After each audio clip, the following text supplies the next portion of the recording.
ከኢትዮጵያ ወጥቼ 13 አፍሪካ ሀገሮች ጦርነት ያለባቸው ሀገሮች 25 ዓመት ሰርቻለሁ በእያንዳንዱ ቦታ አገር ሲነሳና ሲወድቅ አይቻለሁ ሲወድቅና ሲነሳ አይቻለሁ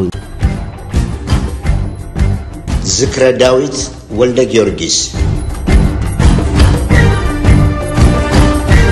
ሻለቃ ዳዊት ወልደ ጊዮርጊስ ለሀገርና ሕዝብ ላበረከተውና በማበረከት ላይ ለሚገኘው ከፍተኛ አስተዋጽኦ በቅርቡ በተዘጋጀ ልዩ መድረክ ላይ ይመሰገናል ይከበራል ይሸለማል ዳዊት ወታደር ነው የሕግ ባለሙያ ነው አስተዳዳሪ ነው በዓለሙ ማህበረሰብ ዘንድም ዕውቅና የተሰጠው ኩሩ ዲፕሎማት ነው ወገኖች ኑ ሻለቃ ዳዊት ወልደ ጊዮርጊስ ወልደ ዮሐንስን አብረንና መስግን ተገቢውን ክብር እንስጠው እንሸልመው ቦታው 8777 ጆርጂያ አቨኑ ዳብል ትሪ ባይ ሂልተን ሆቴል ሲልቨር ስፕሪንግ ሜሪላንድ ነው ቀኑ ኦክቶበር 25 2025 ሰዓት ከ4 እስከ 10 ፒኤም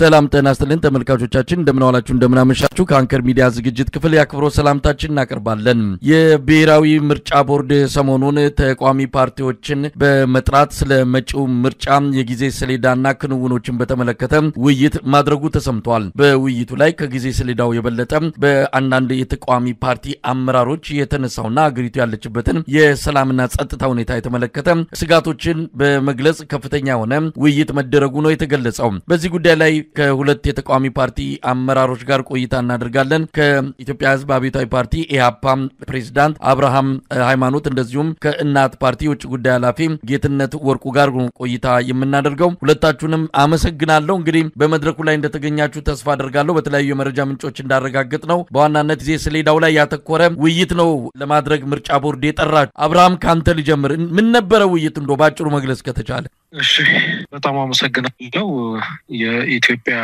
ብሔራዊ ምርጫ ቦርድ በዋናነት ይሄንን መርሃ ግብር ያዘጋጀው ምርጫን በተመለከተ ቀጣዩ ምርጫ በተለይ በዚህ ዓመት ለማድረግ ዝግጁ እንደሆነና ጊዜ ሰሌዳን ዘጠናት ይቻላል ጊዜ ሰሌዳው ላይ ሰላም ላይ በአስቻይ ሁኔታ ለመኖር ላይ እና አንዳንድ አፋኝ የሆኑ ህጎች ላይ አተኩሮ አስተያየት ሰጥቷል በእኛ በኩልም በኔ በኩል እኔ ነበርኩ የተገኘሁት የሰጠነው አስተያየት ዋናነት የሀገሪቱ ሰላምና ጸጥታ በሌለበት ሁኔታ ጦርነት ባለበት ሁኔታ የፖለቲካ ምህዳሩ በጠበበበት ሁኔታ ሚዲያዎች በተዘጉበት የውጪ ታዛቢዎች ገለልተኛ አፍሪካ ህብረት የአውሮፓ ህብረት የተባበሩት መንግስታት ታዛቢዎች በሌሉበት ሁኔታ የሚደረግ ምርጫ አይደለም ይሄንኑ ፓርቲ አጅቦ ለማስቀመጥ ካልሆነ በስተቀር ምንም ውጤት የሚያመጣ አይደለም የታሪክ ተወቃሽ እንዳትሆኑ ተጠንቀቁ ይህች ሀገርም እንዳትፈርስ ይሄ ምርጫ የስሙ ሁላንዳ ያለፉት ጊዜያት የሚሆን ከሆነ ሀገር እስከ መፍረስ የሚደርስ መሆኑን አጥብቄ ተናግሬያለሁ እና ይሄ በአጠቃላይ በዚህ ዓመት አሁን ባለው ሁኔታ ምርጫ ማድረግ የማይቻልበት ሁኔታ እንዳለ አስቻይ ሁኔታዎች እንደሌለ አስቻይ ሁኔታዎች መኖር እንዳለበት እሱን አጽንኦት ሰጥቼ ተናግሬያለሁ ሁሉም ፖለቲከኛ ማለት ይችላል ከ90% የሚደርሰው አስቻይ ሁኔታ የለም ሰላም የለም ብሎ እንደውም አንድም ፓርቲ ስለ ጊዜ ሰሌዳው በዚህ ቀን ይጨመር በዚህ ቀን ይቀነስ ብሎ የሰጠ እንደው አንድ ሁለት የምለው እንኳን የለኝም ስለዚህ አብዛኛው ስጋቱ ምርጫ መደረግ የሚያስችል ሁኔታ ላይ እንደሌለ ነው የተንጸባረቀው ማለት ነው ጌትነት ምናልባት በምርጫው ቦርድ በኩል ምን አስቻይ ሁኔታ አለ ተብሎ ነው ምርጫው ለማካሄድ ዝግጅት ያደረኩ ነው የሚል ማብራሪያ የተሰጣችሁ እንግዲህ ዛሬም እንደሰማነው ምናልባት የውጭ ሚዲያ ከሚባሉት አንዱ የጀርመን ድምጽ ሬዲዮ ነው የጀርመን ድምጽ ሬዲዮ ዘጋቢዎች በሙሉ ታግደዋል በኢትዮጵያ ውስጥ ነፃና ገለልተኛ ምርጫ ለማካሄድ የሚያስችል አንድ ሰበብ ምክንያት እንኳን በሌለበት ሁኔታ ምርጫ ቦርድ ምን ተዘጋጆ ብሎ ነው ምርጫውን ለማካሄድ የጊዜ ሰሌዳ አውጥቶ ለውይይት የጠራችሁ ራሱ የምርጫ ቦርድን ሰነድ አግኝተናል ለውስጥ ለብልጽግና ፓርቲ ላከው በዚህ ሁኔታ ምርጫ ለማካሄድ የማያስችሉ ነገሮች እንዳሉ ስጋቱን ገልጾ ደብዳቤ ልኳል ነገር ግን እናንተን ጠርቶ የጊዜ ሰሌዳውን እየነገራችሁ ነው ያለው ምንድነው በምርጫ ቦርድ በኩል የቀረበላችሁ እንደው ምርጫው ለማካሄድ ይቻላል ብለው የሚያቀርቡት ምክንያት ምንድነው አመሰግናለሁ መሳይ ላምብያለሁ ቤተሰቦች አድማጭ ተመልካቾች ምንድነው እንግዲህ እንደገባኝ እንደው ዝም ብዬ አውዱን አብሽ ጥሩ አድርጎ ገልጦታል አንድ ሁለት ነጥቦችን ብቻ እንደው አውዱን ልስጥ የጊዜ ሰሌዳውን አቅርበው ጥሩ አድርገው ነው መቼም በእውነቱ የሰሩት ያምራል እና እንደሱ አድርገው እስከ ግማሽ ቀን እንግዲህ 6:30 7 ሰዓት ላይ ድረስ ሐሳብ ተሰቦ እዛ ላይ እነሱ መልሰው የግማሽ ቀን ፕሮግራም ማድረግ ነው የታሰበው ባልተጠበቀ ሁኔታ ሙሉ ቀን ነው የወሰደው እኔ እስከዛሬ ከሆነው ነገር ሁሉ የተለየ የሚመስለኝ ይሄኛው መድረክ በሁለት ምክንያቶች ነው ዋን ፓርቲዎች ፈርም ነበር አቋማቸው ቅልብጭ አለ አጭር ከ2-3 ደቂቃ ያልበለጠ አንድ ሰው ግን በጣም ነጥቡን የነካ ብዙ ጊዜ ፓርቲዎች ጋር የሚደረጉ ስብሰባዎች አሰልቺ ለማድመጥ ራሱ ብዙ ማይጋብዙ እና ቶሎ በጨረሰ ምትራቸው አይነት ናቸው ይሄኛው ግን ምናልባት አንድ ቀን ቀደም ብሎ በጋራ ምክር ቤት ምክክር በመደረጉ ምክንያት ይመስለኛል ፕላስ ያው ነገሩን ሴንሲቲቭ ስለሆነ ቀይ መስመር ላለማለፍ መጠንቀቅ ይኖርብሃል ሰዓት ገደብም ነበር ወደ ነጥቡ እና በሰዓት የተገደበ በጣም አንኳር ነጥብ ነበር እንትን ያደረገው ሰው ወደ 40 ሰው ተናገሯል መሳይ ባካሄድ ከገባው ውጭ ማለት ነው አብርሽ ካስታውስ ግን በጀመረ 25 በኋላ 15 ባካሄድ መሃል ላይ የሚገቡ ሰዎች ነበሩ 40 ሰው ገደማ ተናገሩ ይሄን ሁሉ በትግስት አድምጠዋል ሰዎች ጣትና ከሰዓት እንዳልኩ ለጧት ታስቦ እስከ ከሰዓት እስከ ምሽት ከሰዓት 10 ሰዓት ተኩል 10 ሰዓት ድረስ የዘለቀ ፕሮግራም ነው ዋን ሁለተኛው ለምሳሌ አንተ ዘግየት ብለህ እዛ ፕሮግራም ላይ ብትደርስ 30 ደቂቃ 20 ደቂቃ ዘግየት ብለህ ብትደርስና ፕሬዘንቴሽኑ ምን እንደሆነ ባታየው ዲስከሽኑ የሚመስለው በሰላምና በጸጥታ ጉዳይ ፕሬዘንቴሽን ቀርቦ በዛ ጉዳይ ላይ ሰው እየተወያየ ነው የሚመስለው የቀረበውን ነገር ካላየህ የሚመስለው በአሁናዊ የሀገሪቱ ሁኔታ የጸጥታ ሁኔታ ምን ላይ ነው ያለነው የሚል ፕሬዘንቴሽን ቀርቦ እዛ ላይ ሐሳብ ስጡ ተብሎ የቀረበና መጨረሻ ላይ ቢጨንቃቸው ዋካችኛ የጊዜ ስኬጁል ላይ ብቻ ሐሳብ እንድትሰጡ ነው የፈለግነውና እዛ ላይ አተኩረዋሉ እሺ ለማተኮር እንሞክራለን ብሎ ይገባል ግን በሰላምና በጸጥታ ጉዳይ ላይ አንድ በጣም ስሜት የሰጠኝን ትልጨምርልህ እዚህ ላይ አውዱን እንደው ምን ይመስል እንደነበረ ካሰጠው አንዱ ስለምሳሌ ደቡብ ሰላም ሊመስላችሁ ይችላል ሁለቱን ላይ ያይዝልን አንዱ አማራ ክልልና ትግራይ ክልል ጦርነት ያለባቸው ወይም ጦርነት የሚመስሉ ነገሮች ከጦርነት ማግስት ያሉ አካባቢዎች ናቸው ትግራይ ከጦርነት ማግስት እና ጦርነት ሊፈነዳ እንትን ያረጋበት ያለ አካባቢ ነው ያፋፋማ ያለበት አካባቢ ነው አማራ ክልል በጣም እንትን ነው በጣም almost full fledged war ሆኗል አሁን ኦሮሚያ ክልል እንደምታየው ነው ጦርነቱ እንኳን ቢቀዘቅዝ አፈናው ይፋፋማል አፈናው እንትን ቢያረግ ጦርነት ይፋፋማል በእንዲህ ያለ ሁኔታ ነው ኦሮሚያ ያለ የገበሬው ሰቆቃ በደንብ አልተደመጠለትም እንጂ በእውነቱ እና ለምሳሌ ትግራይ 38 መቀመጫ አማራ ክልል 138 መቀመጫ ኦሮሚያ 170 አካባቢ መቀመጫ እነዚህም እንደምራቸው ከ300 በላይ ነው የሚሆኑት ይሄ ደግሞ ከ51% በታች ነው የሚቀራችሁ እናርግ እንኳን ብትሉ ሌጂቲሜት መንግስት መመስረት አይችልም የሚል በጣም ቆንጆ ሎጂክ የቀረበ አንዱ ሁለተኛው በጣም የተጠናና በደንብ የተዘጋጁበት ያልኩ ፓርቲዎች ኦርጋናይዝድ ነበሩ ሁለተኛው ለምሳሌ ደቡብ ላይ እናደርጋለን ሄደው ያው በወትሮ ደቡብ ባለ ነበሩ እነዚህ አካባቢዎች ላይ እናደርጋለን ብላችሁ ልታስቡ ትችላላችሁ በጣም በሚገርማችሁ ሁኔታ አማራ ክልል ያለው ጦርነት ትግራይ ያለው ሁኔታ ኦሮሚያ ያለው ጦርነት ደቡብ የትኛውን ቦታ ላይ ብትገቡ ወላይታም በሉት ጋሞና ሌላ ከፋ አፍንጫ ሲመታይን ያለቅሳል በቃ ወላፈኑ ደርሶታል ሁሉም ጋር ሀዘን ገብቷል ሁሉም ተመሳሳይ እና እዛኛው ጋር የሚሰማ ድምጽ ስለሌለ ሰላም እንዳይመስላችሁ ብሎ ያነሳው ሰው በጣም ነው የገረመኝ እና ሁለቱ ነገሮች በቃ በዚሁ አውድን ዞሮ ስለዚህ አብርሽም ቅድም እንደገለጠው ያለው ሁኔታ ተንቀሳቅሶ ጽፈት ቤት ለመክፈት አባላትን ለመጋበዝ ለመመልመል እጩ ለማቅረብ አይደለም ተንቀሳቅሶ ለመኖር እንኳን እኮ እዚህ ሀገር ላይ አይቻልም ከሞላ ጎደል ይሄን ነበር የሚመስለው ሳይ በምርጫ ቦርድ በኩል ግን እንዳልኩ ያችን እንትን ዲኮር አድርገው ይዟት የመጣትን ነገር አቅርበው ጥሩ ባይ ይችኛዋ ጠባለች የእጩ ማቅረቢያ ጊዜዋ ምናምን ተብሎ አስተዋወቀ የሚል እንትን ለማድረግ ነው በእነሱ ቦታ ሆነ ብታየው ለተመናገር አይ አሁን ያለው ሁኔታ ያስቻ አይደለምና የጊዜ ሰሌዳ ላቀርብ አልችልም ብለው ቢቀርቡ በሁለተኛው ቀን ሁለት መስመር ወረቀት ይጻፍባቸዋል አንድ ደብዳቤ ከእንትናቸው ወይ ተሰናበቱ ተብሎ መጀመሪያ ይሰናበታሉ ቀጥሎ እንደ እንትና ማለት ነው እንዳተው እና ምን ታረጋዋለህ መቼም ምናልባት ጌትነትም አብርሃምም አሁን ነው ምርጫ ለማድረግ ከጌትነት ሐሳብ በመነሳት ነው ምርጫ ቦርድ ቢፈልግም አሁን አብይ አህመድ ስለፈለገ ስላልፈለገ አይደለም አሁን ምርጫ ለማድረግ የሚያስችል ምን ነገር የለም ብልጽግና ስለፈለገው አይደለም እናንተም ስላልፈለጋችሁ አይደለም ያለው ሁኔታ ፈጽሞ የሚያንቀሳቀስ አይደለም ይሄንን ነባራዊ ሁኔታ ዓለም የሚያውቀዋል ነው ለጋሽ ሀገራትም የሚያውቁታል ሀገሪቱ በቀውስ ውስጥ ነው ያለች ቀደም ሲል እንደሰማነውም ኮነ ከ40 ምንጭ ኮንሶ ድረስ አሁን ያለው መንገድ ተዘግቷል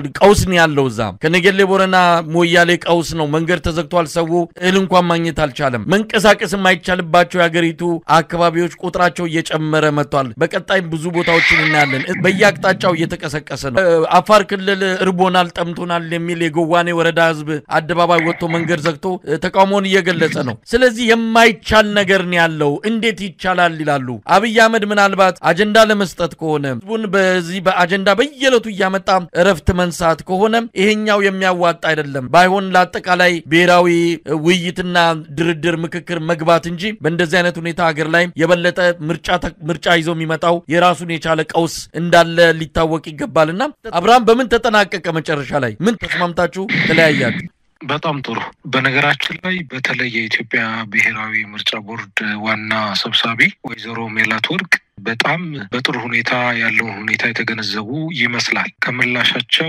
ከምርጫው በፊት ውይይት ንግግር እንደሚያስፈልግ በሰላምና በጸጥታው ዙሪያ እሳቸውም እንደሚያምኑበት በአጠቃላይ ብዙ ስራዎች እንደሚጠበቅ ከመንግስት እኛ ግን የህገ መንግስቱን የሰጠንን ነገር አስፈጻሚ ስለሆን በዚህ በመንግስትም በሚመለከተው ጉዳይ ላይ ግን እነርሱም የራሳቸውን ድርሻ እንደሚወጡ ተናግረዋል እነሱ ኦሬዲ ምርጫ ቦርድ አመራሮች ኃላፊነታቸውን ነው እየተወጡ ያሉት ቅድም ጌችም እንደገለጸው በደንብ እንትን ብሎታል ራሳቸውን ስራ እየተወጡ ነው ስለዚህ በእነርሱ በኩል የተገነዘብናቸው ግንዛቤዎች አሉ ሆኖም ግን መሬት ላይ ያለው እውነት ምንድነው የሚለውን ማየት ጥሩ ነው በተጨባጭ መረጃ እንግዲህ እንደምታውቀው ከሁለት ዓመት በፊት እናት ፓርቲ ጠቅላላ ጉባኤ ለማድረግ ተዘጋጅቶ አዲስ አበባ ላይ እንግዲህ እንዴት መከራ እንዳየ ተከልክሎ የጠቅላላ ጉባኤ አባላት ከየሀገሩ የመጡ ተበትነው በስንት መከራ ለሁለተኛ ጊዜ የእናት ቆራጥ አባላት በሁለተኛው እንዲሳካ ሆኗል ብዙ መስዋዕትነት ተከፍሎ የአባላቱን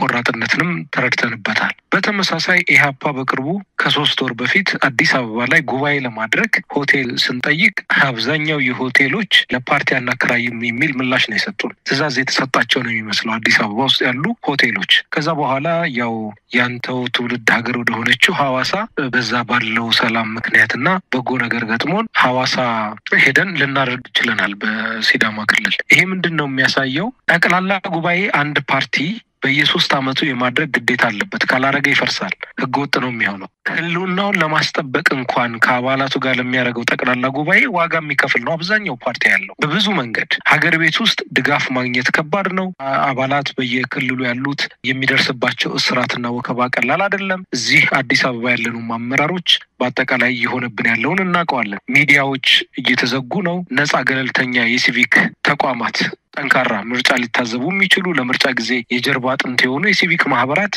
ሙሉ በሙሉ ተዘግተዋል ማለት ይቻላል ለስርዓቱ ቀረብ ያሉ ብቻ ሊኖሩ ይችላሉ እየተዘጉ ነው ጠንካራ ያሉት ይሄ ሁሉ ፈታኝ ነገር ባለበት ነፃ ገለልተኛ ሲቪክ ማህበራት እንዲሁም ሚዲያዎች በሌሉበት የሐሳባችንን ፖሊሲያችንን መሸጥ በማንችልበት እሱ ብቻ አይደለም በአማራ ክልል ያለው ጦርነት ቀላል አይደለም በኦሮሚያ ያለው ሁሉም ክልሎች በሁሉም አካባቢ ያለው ቀላል ነገር አይደለም በምን መንገድ ነው በምን ሁኔታ ነው ምርጫው ፍትሃዊ ነፃ ገለልተኛ ሊሆን የሚችለው ለመንግስት ቀላል ሊሆን ይችላል ለመንግስት ለሆነው ፓርቲ ራሱን ስልጣኑን ለማስቀጠል ቀላል ሊሆን ይችላል ይሄን ያልኩት ለምንድነው መሰለ መከላከያ ይዞ መከላከያው ኮሮጆ እየተጠበቀለት ሊያደርግ ይችላል ለተቃዋሚ ፓርቲዎች ግን ሊሆን አይችልም በነፃነት ህዝብ መቀስቀስ አለብን ሰልፍ መጥራት አለብን ህዝባዊ ስብሰባዎች ማድረግ አለብን በደንብ ሐሳባችንን ምንሸጥበት አስቻይ ሜዳ ሊኖር ይገባል ታዛቢዎች መመልመል አለብን በአጠቃላይ ለምርጫው የሚያስፈልጉ ብዙ ነገሮች አሉ በሁሉም ነገር በፋይናንስ በሰው ኃይል በአደረጃጀት ጠንካራ መሆን አለብን እነዚህ ሁሉ በሌሉበት ምርጫ ነፃ ፍትሃዊ ዲሞክራሲያዊ ምርጫ እናካሄዳለን ማለት በጣም ቀልድ ነው ይሄ ቀልድ ነውና እኛ አጃቢ አይደለንም ለማጀብም አይደለም ያለነው እንደ ኢሃፓ የምናገረው ኢሃፓ እውነተኛ ነፃ ገለልተኛ ዲሞክራሲያዊ በሆነ ምርጫ ይሳተፋል እንጂ እንዲሁ ዝም ብሎ አንድን ስርዓት ለማስቀጠል ወይም ደግሞ ምርጫ ተደረገ ዲሞክራሲያዊ ነው ለማስባል የሚንቀሳቀስ ድርጅት አይደለም ስለዚህ አስቻይ ሁኔታዎች እንዲፈጠሩ እንታገላለን ከሁሉም በላይ ቅድሚያ ደግሞ የምንሰጠው የሀገራችን ሰላም ሊረጋገጥ ነው ስለዚህ እውነተኛ ድርድር እንዲካሄድ በገለልተኛ አካላት ድርድር እንዲካሄድ ግፊት እናደርጋለን ከሁሉም በላይ በየእስር ቤት ያሉት የፓርላማ አባላት አቶ ክርስቲያን ታደለ እና ዮሐንስ ባይሩ በጣም ብዙዎቹ ጋዜጠኛ መስከረም ብዙ ጠንካራ ሰዎች እስር ቤት ውስጥ ነው ያሉት እነዚህ ሁሉ የሐሳብ ባለቤቶች ታፍነው የሚደረግ ምርጫ እኔ እውነት ለመናገር እንደውም ቀልድ ነው ስለዚህ ይሄ አይጠቅምም ለስርዓቱም አይጠቅምም በዚህ መንገድ ሊሄድ ቢል ምናልባትም እንደ ሀገር እቺ ሀገር እንዳትቀጥልና ሰላም እንዳይኖር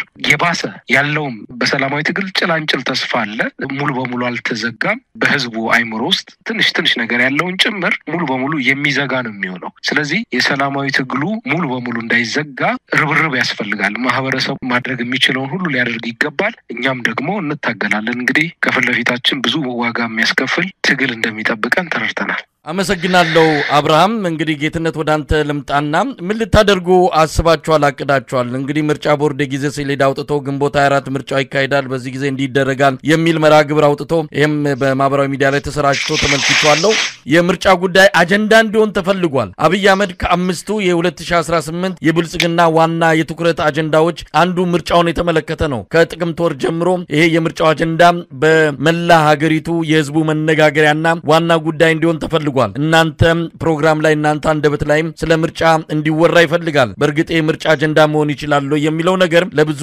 ኢትዮጵያውያን ምናልባት ከብልጽግናው መንደርም አብዛኞቹ ምርጫን በተመለከተ ከአብይ አህመድ የተለየ ሐሳብ ሊኖራቸው እንደሚችል ነው ምንሰማው ምርጫ ማካሄድ አይደለም ቀደም ሲል ሁለታችሁም እንደተስማማችሁት ሰው ከአንድ ቦታ ወደ አንድ ቦታ ተንቀሳቅሶ ኑሮውን መግፋትም አልቻለም ህዝባዊ ቢተኝነት በከፍተኛ ደረጃ እየመጣ ነው የትጥቅ ትግሉም እየገፋ እየመጣ ነው አብይ አህመድ አሁንም ነገሮችን በማቃለልና በማንኳሰስ መቀጠል ነው የፈለገው ሰሞኑንም በሶፍ ዑመር ዋሻ ላይ በተደረገ ወግ ላይ እንደተናገረው ኢትዮጵያ ውስጥ ሽፍታ ነው ያለው ብሏል ብልጽግና ልንጨብጥ ከጫፍ ደርሰናልም ሲል ተናግሯል ስለዚህ አገዛዙ በጣም በርቀት ሆኖ ነው ከህዝቡ አንፃር እየገሰገሰ ያለው ስለዚህ እናንተ ተቋሚዎች ምን ልታደርጉ ታቅዳላችሁ አሁን በእንደዚህ አይነት ሁኔታ በቀጣይ ህዝቡ ከናንተ የሚጠብቀው ነገር አለና ምን ልታደርጉ አስባችኋል ጌትነት ይሄ በጣም ወሳኝ ነጥብ ነው መሳይ ሁለት ነገሮችን ላንሳል የመጀመሪያው እኔ በእርግጠኝነትና ከእርግጠኝነት በላይ የምናገረው ነገር በህዝባችን ላይ አንቆምር በቃ ይሄን የማቀው ነገር በስብዕናችንም ያንን አይፈቅድም ፓርቲ መርሆቻችንም ያንን አይፈቅዱም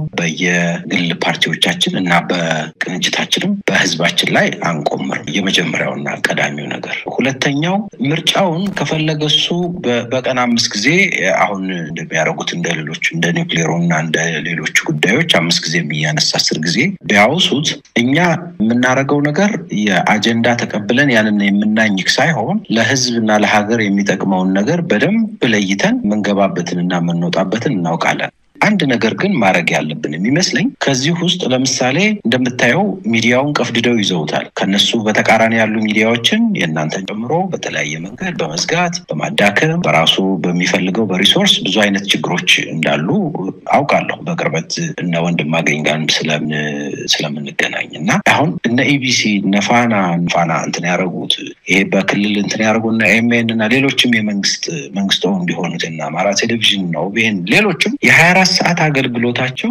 24 ሰዓት ውዳሴ ነው የሚያቀርቡት በእነዚህ ቴሌቪዥን ጣቢያዎች ላይ የሚገኝን የአየር ሰዓት በደንብ መጠቀም አለብን ያም ደግሞ የሥርዓቱን ነውር ለዓለም አደባባይ በመዋል ህዝቡ በደሉን እንዳይረሳ በደንብ በማውሳት መንግስት የሚጠቀመውን ፕሮፓጋንዳ እዛው በነዛበት ሚዲያ ላይ በመቅረብ በደንብ መስራት ይፈልጋልና አሁን እንወጣለንና እንገባለን ብሎ ለማስቀመጥ ምቹ ሁኔታ መፍጠር ነው የሚመስለኝ ለራሱ ለሥርዓቱ ከውጭም ከውስጥም ያለው ኃይል ያንን በደንብ መረዳት ያለበት ይመስለኛል ግን በውል አስረግጬ የምነግረው ነገር እነዛን በእስር ቤት ያሉ ልጆች ትላንትና እንደበግ ተጎትተው ሚኒቲያቸው ሳይወርድ ከፓርላማ ከቤታቸው እንኳን በክብር እንኳን እንትን ሳያረጉ እንደበግ ጎትተው ያስገቧቸው ልጆች ሳይለቀቁ በስም ማናውቃቸው በየጉራንጉሩ ያሉ በዚህ ሰዓት በሰቆቃ ውስጥ ያሉ ነገነት አራጌ መስከረም አበራ ከዛ አጥር ውስጥና ከዛ ሰቆቃ ውስጥ ሳናወጣ እነዚህ ጦርነቶች በሁለቱ አካባቢዎች አሉ። በተለይ አማራ ክልልና ኦሮሚያ ክልል በየቀኑ በድሮን የሚጨፈጨፍ ማህበረሰብ በብድርና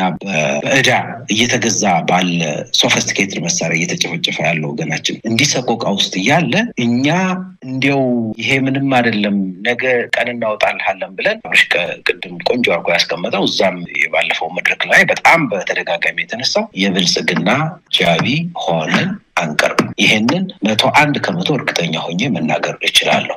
ምንሸወድበት ምክንያት የለም። 2013 መሳይ መንግስት የለውም ከሚባል መንግስት አልባ ናቸው ከሚባል የሚያነክስ መንግስት ይኖር ብለን ተካሻችንን አስፈተን ተሸክመናል። መንግስት ነውጠኛ ተቃዋሚ ሆኖ ተቃዋሚው ደግሞ የመንግስት ሚና ተክቶ 2013 አስታውሳለሁ የኛ አባላት ውጤቱ ከተገለጠ በኋላ እንዴት ስቅስቅ ብለው እንዳለቀሱ አስታውሳለሁ። ብዙ ቦታዎች ላይ እናሸንፍበታለን ብለን ያሰብነው ዋጥ አድርገን ለሀገር ሲባል ለኢትዮጵያ መቀጠል ለህዝቡ ደህንነት ሲባል ከምርጫ ማግስት በሚመጣ ብጥብጥ ህፃናት ሞትና ትምህርት ቤት መቅረት በእኛ ዘመን መደገም የለበትም በሚል ምክንያት ተሸክመነው 2018 ወይም 7ኛው ሀገር አቀፍ ምርጫ whenever it happens ማለት ነው ያንን እንዲሆን አንፈልግ። መንግስት ነውጠኛ ተቃዋሚ ሆኖ እኛ የመንግስት ሚና ተክተን ምንጫወትበት ምንም ምክንያት የለም። በቃ ያ በቃ እና እርግጠኛ ሆኜ መናገር የምችለው መሳይ በህዝባችን ላይ አንቆምርም የብልጽግና አጃቢም አንሆንም and yet ይሄን ካልተጠቀም እንደ ቅርጫት ኳስ ተጫዋች ሙሉ ኳሱን አግኝተነው ወደ ቅርጫቱ ላናስገባው እንችላለን። ከብልጽግና ግን ስልጣኑን እናናጥባል። እንዴት ነው የሚሆነው ያ የሚለው $1 ሚሊዮን question ነው ማለት ካናጠብነው በኋላ እንዴት ነው የሚሆነው የሚለው $1 ሚሊዮን question። ከብልጽግና ግን ስልጣን የማናጠብ ስራ እንጂ ብልጽግና ናጅበን ወደ ቅርጫቱ ኳሱን ወሮሮ ሲያገባ አፋችንን ከፍተን የማየት ሞራልም ህጋዊም ሞራላዊም ሁኔታ ውስጥ አይደለም መሳይ።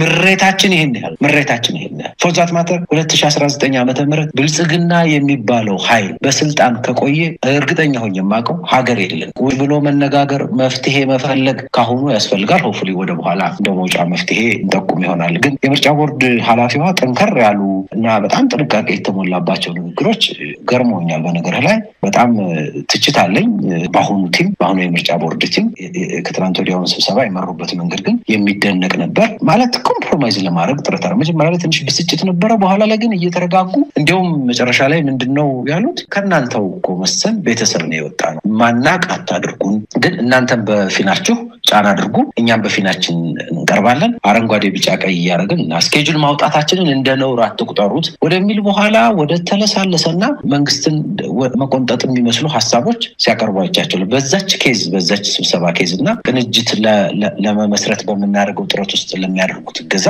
በዚች አጋጣሚ እንደው ለዚች ስራቸው በጎ ማለት ስላለብን ምስጋና አለን። ብዙ ጥፋቶች አሏቸው ደግሞ እያደር እናውሰዋለን መሰለኝ። አመሰግናለሁ። ወደ መጨረሻው ጥያቄ ልምጣና አብርሃም እንግዲህ ምርጫና አጀንዳ ለማድረግ አብይ አህመድ እና የብልጽግና ፓርቲ እየተዘጋጀ እንዳለ ይነገራል። በሌላ በኩል ግን ከውስጥ ካገዛዙ መንደር የምንሰማውና ብልጽግና ራሱ ያዘጋጀው ሰነድ ላይ በሚቀጥሉት 3 እና 6 ወራት ውስጥ በአማራ ክልልና በኦሮሚያ ክልል ያለውን የጸጥታ ሁኔታ በቁጥጥራችን ካላስገባ ነው እንደዚሁም በአገሪቱ ያለውን አጠቃላይ ሁኔታ ወደ ምርጫ ለማድረግ ወደሚያስችል አቅም ካልለወጥ ነው ምርጫውን ለማራዘም እንገደዳለን። ዓለም አቀፉ ማህበረሰብ በዚህ አንፃር የሚቆነጥጠንም ከሆነ ከድርጅት ህልውና ከፓርቲያችን ህልውና የሚበልጥ ነገር ስለሌለ ምርጫውን ማራዘም የሚያስገድድን ነገር ከመጣ እናራዝማለን ነው። እንግዲህ ይሄ በራሱ በውስጥ ለዋናዎቹ አመራሮች ያዘጋጀው ሰነድ ነው። ስለዚህ የጸጥታ ሁኔታ ምርጫ ለማካሄድ እንደማያስችለው ራሱ በውስጥ እየመከረ ነው። በአደባባይ ግን ምርጫውን ለማካሄድ እንዲህ አይነት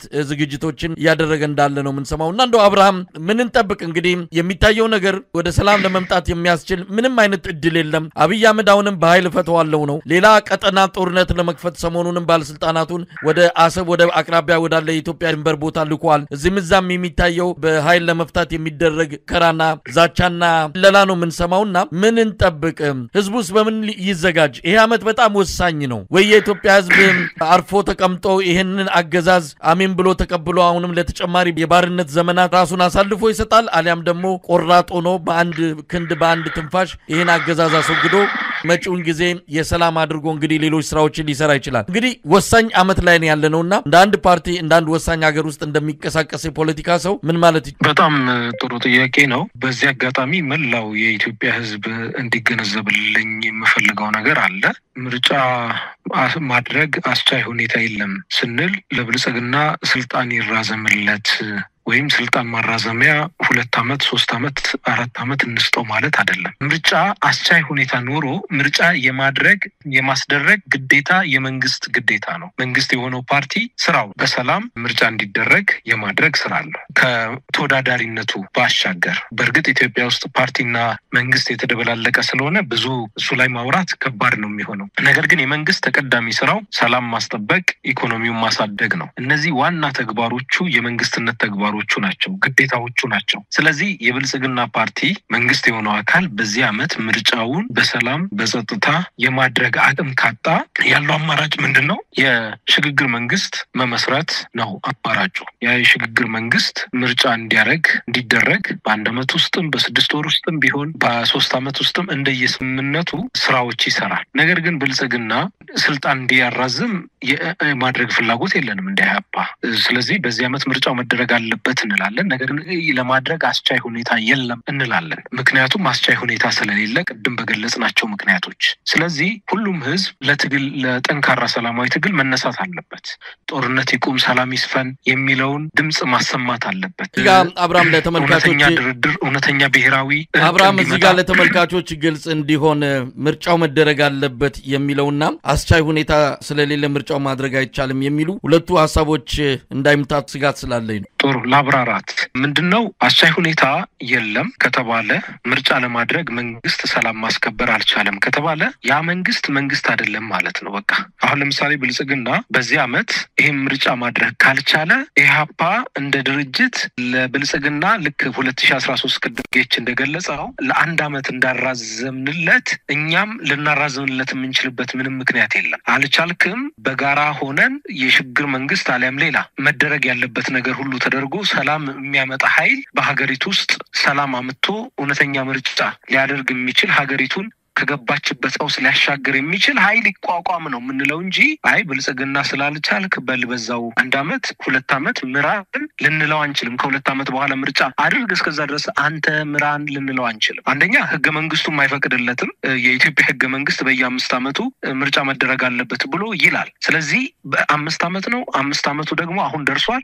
ከ6 ወር በኋላ ነው መደረግ ያለበት ምርጫው። ስለዚህ እነዚህን ህገ መንግስቱን አክብሮ ማስከበር አለበት። ያ ማለት ደግሞ ምርጫ ምን ይፈልጋል? ቅድም ያልናቸውን ሰላም፣ ጸጥታ፣ ደህንነት፣ ወጥቶ መግባት፣ በነጻነት መቀስቀስ ይፈልጋል። ስለዚህ ይሄንን ደግሞ ፓርቲዎች በነጻነት ሐሳባቸውን እንዲያንሸራሽሩ፣ እንዲቀሰቅሱ፣ ሰልፍ እንዲጠሩ፣ ለምርጫ ለመመረጥ ይጠቅመኛል የሚሉትን ነገር ሁሉ እንዲያደርጉ፣ የሰላማዊ ትግል የሚፈቅድላቸውን ነገር ሁሉ እንዲያደርጉ የመፍቀድ ሳይሆን የመጠበቅ ሲያረጉ እነርሱን ደህንነታቸውን የአባላቱን ደህንነት የመጠበቅ ግዴታ አለበት መንግስት የሆነው አካል። ስለዚህ እኛ አሁን ለምሳሌ በኦሮሚያ ክልል በአማራ በአዲስ አበባም ጭምር በነጻነት መንቀሳቀስ አልቻልንም እያልን ነው አይደለም። እንትን ሰው እንኳን አባል ሆነኝ ሪዮት አለሜ ይሄን ይመስላል ፕሮግራሜ ፖሊሲ እንዲ ነው ብዬ አሳምኜ ለማምጣት እንኳን መድረኮች የሉም። ያለፉት አመታት በተለይ የተቃዋሚዎች የአዳራሽ ውስጥ ስብሰባ እንኳን ማድረግ አልቻልንም። ስለዚህ ይሄ ሁሉ ሁኔታ ባለበት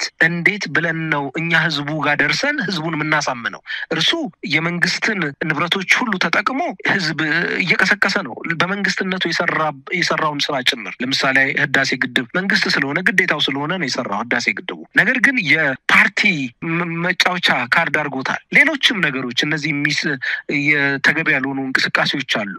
ስለዚህ ቅስቀሳ ላይ ነው ያለው ራሱ ፓርቲው ብልጽግና የምርጫ ቅስቀሳ ላይ ነው። ተቃዋሚዎች ግን ታፍነን ነው በነጻነት እየቀሰቀስን አይደለም። ህዝባችን ጋር እየደረስን አይደለም። እዚህ ሚዲያ ላይ እንኳን ስንቀርብ እየተሸማቀቅን ነው። ምን ብለው ይፈርጁን ይሆን ብለን እየተሸማቀቅን የመጣው ይምጣ ከህዝባችን ጋር ምን ደርስበት የህዝብ ድምጽ የሆነ ሚዲያ ይሄ ነው የመጣው ይምጣ ብለን በራሳችን ላይ ቆርጠን ነው በድፍረት እዚህ ድምጻችን እያሰማን ያለ ነው። ስለዚህ ሚዲያውን አፍኖ ጋዜጠኞቹን አስሮ ፖለቲከኞቹን አስሮ እኛን አሸማቆ ምን አይነት ምርጫ ሊያደርግ ነው የሚችለው? ስለዚህ አይችልም ማለት ነው። ስለዚህ ይሄ ምርጫ የማይችልም ከሆነ ከወዲሁ ተነጋግረን እኔ ማስጠበቅ አልችልም ከአቅሜ በላይ ሆኗል ብሎ ይናገር። በይፋ ካቅሙ በላይ ከሆነ ሀገር መምራት አልቻለም ማለት ነው። እንግዲህ ሀገር ሊመሩ ለሚችሉ ኃይሎች አስረክቦ መልቀቅ ነው። ሀገር መምራት ማለት ሀገርን በሰላም ማኖር ነው። ሀገርን ኢኮኖሚያን ማሳደግ ነው። ሌላ ነገር አይደለም እንጂ በቀውስ ውስጥ ሀገር መምራት ነው ልንል አንችልም። ስለዚህ እነዚህ ጦርነቶች መቆም አለባቸው። ሁሉን አቀፍ ድርድርና ውይይት መደረግ አለበት። እውነተኛ ብሔራዊ እርቅ እንዲመጣ መደረግ አለበት። ይሄ ግዴታ ነው። ስለዚህ ህዝቡ ሁሉ እንዲገነዘብልን የምንፈልገው ግን ቅድምም እንዳልኩት ምርጫው መደረግ አለበት፣ ግዴታ ነው መደረግ አለበት። ያ ማለት ግን ቅድም ያልናቸው ሰላማዊ ነገሮች ሁሉ ለምርጫ የሚያስፈልጉ ነገሮች ሁሉ መኖር አለባቸው። ቻይ ሁኔታ መኖር አለበት። አለዛ ደግሞ አይ ምርጫ ማድረግ ካልቻለ ብልጽግና መልቀቅ ነው ያለበት፣ ከስልጣኑ ሊለቅ ይገባል። በይፋ አልቻልኩም ብሎ ልብ ካላቸው እውነትም በታሪክ እንደው ትንሽ በጎ ነገር ለመስራት ካሰቡ ይቅርታ እንግዲህ ኢትዮጵያ መምራት አልቻልንም ብለው ሊመሩ የሚችሉ ኃይሎችን መልምለው ህዝብ ራሱ እንትን ብሎ ሽግግር መንግስትም አለም ፈጣን የሆነ መፍትሄ ተደርጎ ያው ስልጣን አስረክቦ መሄድ ነው። በጣም አመሰግናለሁ። ጌትነት ወርቁ ከሰማያዊ ፓርቲ። ምናልባት የማጠቃለያ ሐሳብ እንግዲህ ምን እንጠብቅ ነው? በጣም ወሳኝ አመት ነው የሚለውን ነገር አንስተናል። ስለዚህ ከናንተ ይተበቃል አንዳንድ ካገዛዙ ጋር ምንጣፍ በመጎተት በሌላም አብረው በአጋርነት የሚሰሩ ፓርቲዎች የሚያስጨንቃቸው ምርጫ ነው። ምንም ምርጫ ማድረግ በማይቻልበት ሁኔታ ስለ ምርጫ አብዝተው የሚጨነቁ የብልጽግና አጃቢ የሆኑ ፓርቲዎች በተወሰነ ደረጃ ስለ ምርጫ አዎንታዊ መልእክቶችን እያስተላለፉ ነው። ለማንኛውም ከናንተ ምን ይተበቃል? አጠቃላይ ምን ማለት ይቻላል? ውይይታችንን እናበቃለን ባንተ አስተያየት። መልካም መሳይ፣ በድጋሜ በጣም አመሰግናለሁ። ያው አድማጭ ተመልካቾች ሰማያዊ የሚለው በደንብ ስለተለመደ ነው ከናት ፓርቲ ማለት እንደተፈለገ ነው ታያዋለሁ። ሆፍሊ ሰው ምንድነው መሰለ እኔ አሁን ዳይንን ጨፍነው የማንዳይን ገልጦ መተኛት የሚለው ይሄ በጣም አግባብ ያለው ጊዜ ነው የሚመስለኝ። ህዝብ በደንብ ያድምጠን ይስማን። ከስር እየተከታተልን ለምሳሌ ምክክሩ ላይ በደስታ ወደ ከግማሽም ዘለግ ባለ መንገድ አብረን ሄደን ጥፋት ባየንበት ጊዜ እንደ ተመለስን ወደ በሩ መልሰን እንደወጣ ነው እና ከሜዳው ጠርዝ እንደቆምነው ሁሉ በዚህኛው ጉዳይ ደግሞ በጣም አስፈላጊ ነገር ነው። 2018 ዓመተ ምህረት ከዚህ ቀደምም ተነጋግረናል። የሜኮር ብሬክ ዓመት ነው ለኢትዮጵያ ወይ ለረጅም ዘመን በጎ ነገር ሰርተን እናልፍበት የሚበቃ ስንቅ ይዘን የምንወጣበት ዓመት ይሆናል። ካልሆነ ደግሞ ፖለቲካው ላለፉት 50 ዓመታት እንደተሰበረው ለሚቀጥለው 50 ዓመትና 100 ዓመት እንደተሰበረ እንዲቆይ እንፈቅዳለን እና በጣም ወሳኝ ዓመት ነው። እንደማመጥ፣ እንሰማማ፣ እንተጋገዝ። ሰዎች ደጋግሜ ብያለሁ መሳያንታ ጋርም ቀርበን ከስጋው ሁሉም ያዋጣ ተኝቶ ማደሩና ፖለቲካን ተደብቆ የሐሜት ዲስከሽን ማድረጉ ብዙ ትርፍ የለውም። ሁሉም የሚችለው ጸሎት የሚያደርገው ጸሎት ያርግ፣ በገንዘብ ኮንትሪቢዩት የሚያደርገው ኮንትሪቢዩት ያርግ፣ በሐሳብ በመስጠት የሚሰጠው ይስጥ፣ የሚጽፈው ይጻፍ፣ የሚመርጠው እድሜ የደረሰ ነገ ደግሞ ሊሆን ላለው ስንጠራው ሆ ብሎ ይነሳ። ነገ ለምናደርጋቸው ሰላማዊ ጋዊ ትግሎች ራሱን ያዘጋጅ። ደጋግሜ ብያለሁኝ ማንም በሞተበት በማንም ማስከሬን ላይ ተራምዶ በዓል ለማክበር መሻት የለበትም። እኩል ነው ይሄን ሀገር የምንሰራው እና በጣም ጥሩ አጋጣሚዎች አሉ። እነዛን በደንብ መጠቀም በጣም ተገቢ ነው። ከሁሉም በላይ ግን የኢትዮጵያ እና የህዝቧ ሁኔታ ይሄ ጊዜ በጣም አስጨናቂ ነው የሚመስለኝ። ዲፕሎማቲክ ማህበረሰቡም እንዲረዳ፣ በውጭ ያለው ማህበረሰብም በውል እንዲረዳ የምንፈልገው ኦፍ ኮርስ ያው በየቀኑ አፕዴት የሚደረግ ነገር ስለሆነ ብዙ የተደበቀ አይደለም። ትብብር ይፈልጋል። በተናጠል ጉዞ መብቃት አለበት። በሚዲያው በኩል ያለው፣ በፓርቲዎች በኩል ያለው፣ በኢንፎርማል እየተቋቋሙ ያሉ እንትኖች በኩል ያለው፣ እነዚህ ሁሉ ወደ አንድ መሰናሰል መቻል አለባቸው። ግን እንዳልኩ እኛ አጋዥ ካገኘን ህዝብ በጋራ ነፃ ለመውጣት በጅምላ ከማለት በጋራ ነፃ ለመውጣት ፍላጎቱ መሻቱ እና ዝግጅቱ ካለ ያንን ለመምራት በዛ ውስጥም ደግሞ መስዋዕትነትም ከመጣ አሜን ብለን በጸጋ ለመቀበል በቃ ባሪያህን አሰናብት ብለን በደስታ ለማለፍ ያን ያህል የሚቆጨን አይደለንም። ግን ክርስቲያን ታደለ ታሰረ በቃ የሆነ ጊዜ ሆሆ ብለህ ለአንድ ሳምንት የሆነ ጊዜ ደግሞ ትዝ ሲል ታመመ ሲባል ፎቶውን ለጥፈ በቃ ሴት ኦኬ እሱ ቤተሰቦች የመስከረም አበራ ቤተሰቦች እንዴት ይሆን? የዶክተር ወንደሰን ቤተሰቦች እንዴት ይሆን? የአቶ ታዬ ደንደዓ ቤተሰቦች እናት አባት ወንድም እህት እሱ ሲረዳቸው የነበሩ መድኃኒት ሲገዛላቸው የነበሩ እንዴት ልጆቹ ምን ላይ ነው የወደቁት? ሌሎቹ የነገነት አራጌ እናት እንዴት እየሆነች እያደረችው ምን እየሆነች ነው? ያቺ ወጣት ልጅ ያቺ ቆንጆ ወጣት ልጅ ትንታግ ልጅ ምን ይሆን ማውሳት መቻልበት እና እንደው አይደለም እንደ ጎርፍ ውሃ እልፍ ሲል በቃ ትቶ ደግሞ ወደ ቀጣዩ እና በሚነፍሰው አጀንዳ የሚሄድ ይሄ በጣም መስተካከል አለበት። በእውነት ለመናገር ሰላማዊ ታጋዩን በጣም ተስፋ የሚያስቆርጥ ነውና ትግሎች ይሰናሰሉ። በጣም ብዙ አማራጮች ጠረጴዛችን ላይ አሉ። መንግስትን አስጨንቆ ሰንጎ መያዝ የሚችሉ ህዝብ ግን ይተባበር፣ ያድምጠን። እስቲ ምን ልታረጉ ነው እያለ ያደመጠን ጥሩ ነው አሁን ያለው መነቃቃት መሳይ ጥሩ ነው ለመናገር ማለት ሁሉም በቤቱ ስለደረሰ በሐዘኑ በኢኮኖሚው በማህበራዊ ውጥረቱ እንደምታየው ምን እንደው ይሄኛው የተሻለ ነው የምትለው ነገር አለ ሁሉም ከስታንዳርድ በታች ሁሉም ከዜሮ በታች እኮ እና ይሄንን ጠብቆ ግን ደግሞ ለጋራ ዓላማ በጥቂት መስዋዕትነት ማለት አንድ ቀን ሁለት ቀን መራብ ሊሆን ይችላል በጥቂት መስዋዕትነት ብዙ ትርፍ የነገዋን ኢትዮጵያ የነገ ልጆቻችን ኢትዮጵያ መስራት የሚቻልበትን እድል ማድረግ ስለሚቻል በጋራ ከሆነ ለዛ ይጠብቁን እንደማመጥ ጆሮ ይስጥ ከመጠቋቆር ከመሰዳደብ አቃቀር ከመወጣጣት እስቲ ነፃ እንውጣና ከዛ በኋላ ደግሞ እንቀጥላለን ልፈልጌ ነው አሉን ብፌው ላይ ብዙ አማራጮች አሉን እንመነዝራቸዋለን በጣም ነው ማመሰግናችሁ ሁለታችሁንም አቶ አብርሃም ሃይማኖት ኢትዮጵያ ህዝብ አብዮታዊ ፓርቲ ኢሃፓ ፕሬዝዳንት እንደዚሁ አቶ ጌትነት ወርቁ የእናት ፓርቲ የውጭ ጉዳይ ኃላፊ ሁለታችሁም ለነበረን ቆይታ ከልብ ነው ማመሰግነው እግዚአብሔር ይስጥልኝ ደናደሩ በጣም እናመሰግናለን ለመሳይ በርታለን አንተም እናመሰግናለን